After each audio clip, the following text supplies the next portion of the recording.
This is Dave Meltzer with Entrepreneurs, the Playbook. I am so excited. I have the founder and CEO of one of my favorite companies, MasterClass, David Rogier. Welcome to the Playbook. Excited to be here. Well, let me tell you why MasterClass is one of my favorite companies in the world. And it's because I'm on a mission to empower over 1 billion people, with Sadhguru, by the way, over 1 billion people to be happy, to teach them how to make a lot of money, help a lot of people, and have a lot of fun. And I'm looking for people and ideas that allow people or empower people to do just that. Because if I can empower 1,000 people, to empower 1,000 people, to empower 1,000 people, we can create this collective consciousness. And when I stumbled upon MasterClass, I said, wow, this is an incredible format, an incredible business that allows empowerment at its essence around the world. And speaking to that, what was your inspiration? I know what my inspiration is to use it and to love it, but what was your inspiration to found it? A big part of my inspiration was actually from my grandmother. My grandmother instilled in me the only thing that someone can't take away from you is your education. And I thought, hey, I got this one shot. What do I want to do? I want to try to build something that other people can't take away from others. And what that meant for me is I want to try to make it possible for anybody in the world to learn from the absolute best. That was it. And you did it. And was your grandmother, by chance, beyond the Depression era, was she a Holocaust survivor or just a... My grandmother was. So my grandmother was on a family vacation when the Nazis invaded. Her father died. She fled to the East Coast. Only job she gets in a factory floor. And she kept working the factory floor and decided she wanted to become a doctor and became one. And she was a big part of my inspiration.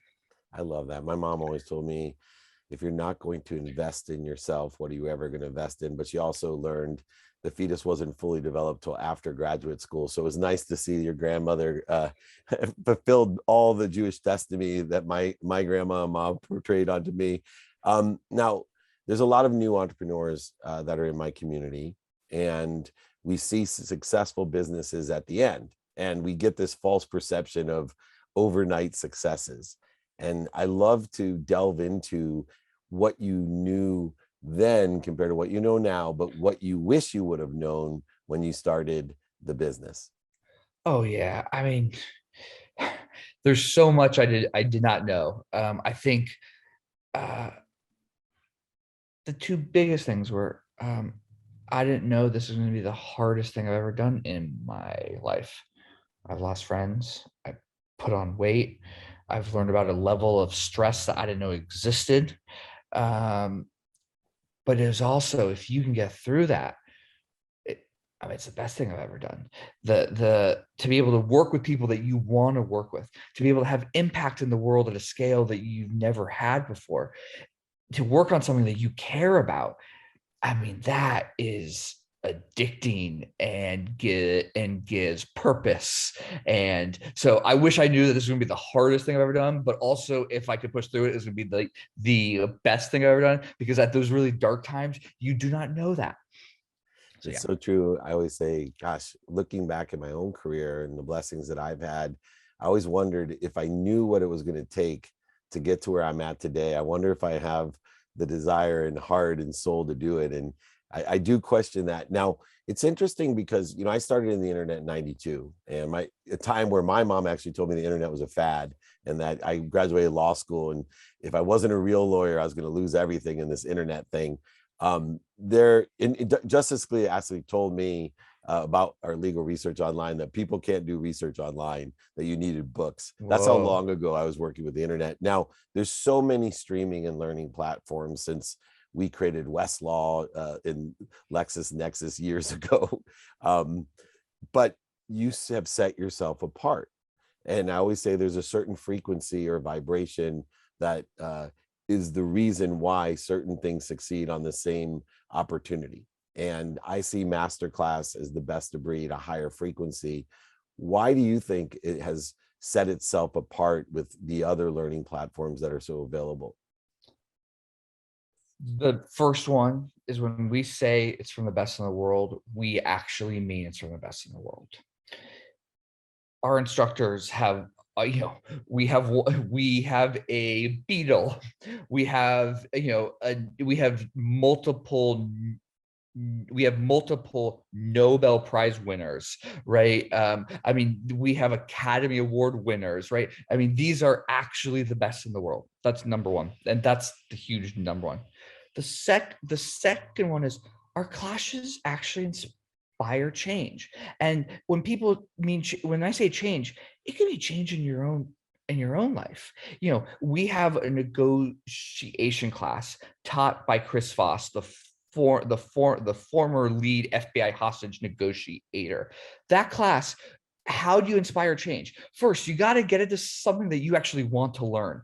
Two, you got to make it something that you're gonna be excited to take. So what does Chris Voss do? He teaches you the things he learned. He also walks you through and he plays the audio tapes of negotiations that he did, right? And then it says, hey, what things can you learn from that you can apply into your own life?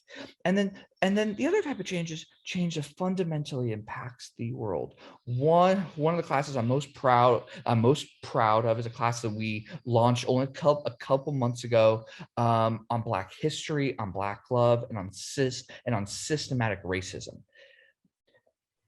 That class will change how you view our country, and it's amazing. And it's those classes that change how you see the world, and it doesn't matter on what I think actually separates us. It absolutely does. And that's the frequency that I was trying to illustrate and you explained so eloquently. It's interesting because learning is so important to both of us. I have a big campaign for 2022, my own. You heard of the world's most interesting man, the Dos Equis guy. Well, I want to be the world's most interested man. Dave Meltzer once asked 100 open-ended questions just to find out how he could be of service or value to someone. And That's awesome. when I think about your platform, I think about the world's most interested people, not the world's most interesting. They're learners, they're intelligent followers. Learning's always been important to you, but what has changed about learning in 2022 because of all that we've been through? Yeah, I mean, I think that's a great campaign to be around. The world, look, it used to be for our parents that what you learned in school would last you for most of your life. Maybe independent of your profession, you take a class a year to stay up to date. The rate of change has not only increased so much that that's no longer the case, but the rate of change is actually continually increasing. So you continually have to stay up to date, right? And so every day you have to be engaged in the world to be able to stay up to date. And then in the last, 3 years, there have been systematic shifts in our culture and how we live our lives, how we work. And if you're not constantly thinking about that and constantly trying to adapt and change and ask questions and question your own thoughts, you are going to be left behind. I really believe once you stop learning, once you stop being interested in things, life is done. And a normal question to ask someone that has had the exponential success that you've had is just the change in your approach to leadership. But I think there's a duality to leadership today that's different. Asking a great entrepreneur like yourself, one, of course, I want to know how your own approach has changed from the beginning, but really want to know what has changed today because of the pandemic, because of the activity we get paid for has changed, the remote working, et cetera. So I'd love for you to share some of the wisdom of leadership perspective from the beginning to the extraordinary accelerated change of leadership today. Yeah, I mean, look, the things I've done that have had the biggest impact on my life, on how I lead, right? And I encourage everybody listening, if you're an entrepreneur, to think about these things.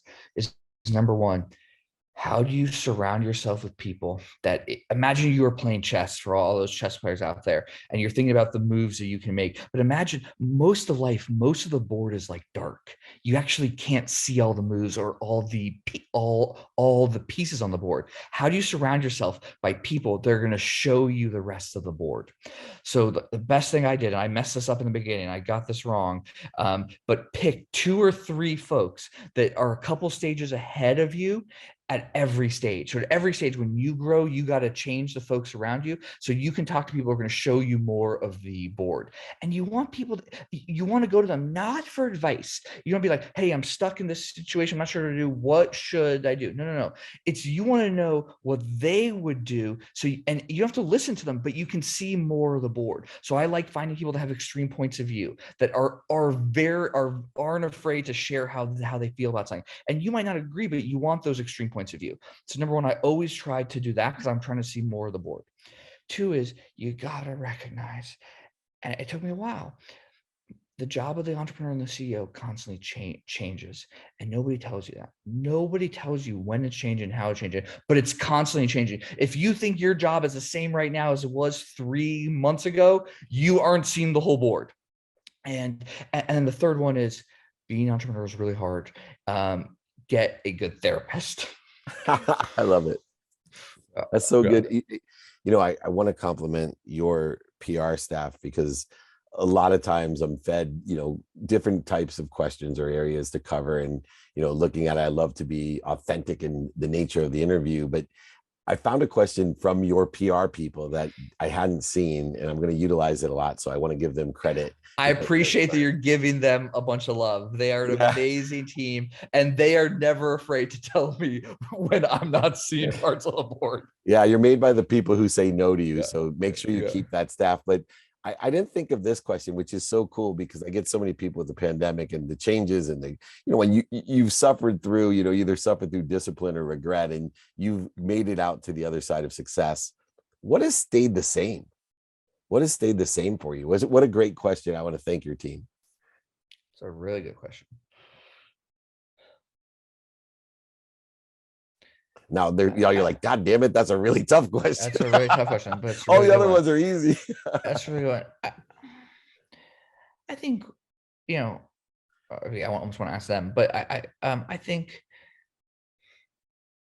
why I started this has stayed the same, and that thread and theme has been consistent.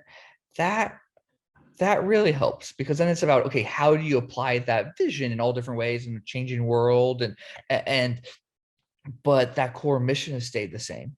And as a result, we've kept, a lot of our team, we have people that have been at the company since before launch, lots of folks, right? And so I think, so but I think what lets us get great folks to join the team and stay is that it's the same mission. It's the same mission. I love that. And I study history and I study master classes because I learned something that always stays the same, which is human nature. Human nature never changes. And what a great illustration of human nature masterclass provides to us. And I do love reading history, but I also love studying masterclasses because it's beyond the experiences, the situational knowledge, the dummy tax. There's this human element, this nature that we learn and can utilize for our future happiness, which is to me part of the essence of what you've been able to do. 1,000%. Every one of our classes, the instructors talk about other people that mentored them, that helped shape them, and why they're teaching now is they want to share and give back. The other thing that I think is just so fascinating that you see, if I think of trends across all our classes and instructors, is they all are trying to continue to learn. Your campaign of being the most interested person, they are interested. If you have this fallacy, this belief that like, hey, once I reach the top of my craft, the masters of the world just kind of chill. That is not that is completely wrong. They are continually wanting to learn. And partly why they also teach is they know, hey, by talking about my craft, I'm going to learn stuff too. And so Amazing. Last question. We've talked about the what, the who, the how. I would like to finalize applying the why to the now. I always say prioritization is the antidote to procrastination. Prioritization is the antidote to feeling overwhelmed, with many of us do. And when we have great success comes great opportunity and great options. And we really have to be experts at prioritization. Looking ahead for you, what's the number one priority for now? For the future of MasterClass? It's figuring out, it's two, to get number one, to get more more people more access to masterclass. So what does that mean? Everything from masterclass at work, which is our enterprise offering, which is doing fantastic and great. We just launched sessions, which is going much more in depth, practical outcomes. That's to get people who say, hey, I have this need I got to fill today. How do I work on that? We are launching a big deal with T-Mobile, right? There'll be access to most of their subs, right? Really working on the access. So that's number one. And then number two, which I'm spending a lot of my time on, is saying, hey, in this changing world, what type of classes do people need today that they did not need yesterday? And those two big buckets are where I'm spending most of my time. I love it. Well, I have some competition, or maybe we can team together and create a masterclass on being more interested than interesting, which I think is an adequate capability that can be utilized absolutely today and in the future. David Rogier, thank you so much, the founder and CEO of MasterClass. You're an incredible person, a philanthropist, and just a great interview. Thank you so much. We have to have you on more of our shows.